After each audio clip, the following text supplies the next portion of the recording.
A few weeks ago when I preached also in this pulpit, mga kapatid, I have reminded you that following Jesus includes blessing. Following Jesus includes miracle. Following Jesus includes breakthrough, but following Jesus also includes pain and suffering.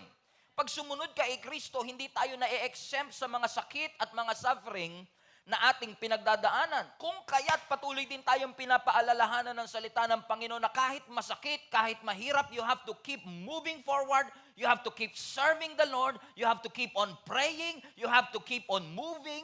Bakit? Kasi merong magandang destiny na ibinigay at inihanda ang Panginoon sa atin. Magpapatuloy, padayon kahit na hindi madali ang buhay. We will continue and never surrender in spite of the loss, in spite of the criticism, in spite of the challenges and troubles that we face. Hindi tayo susuko.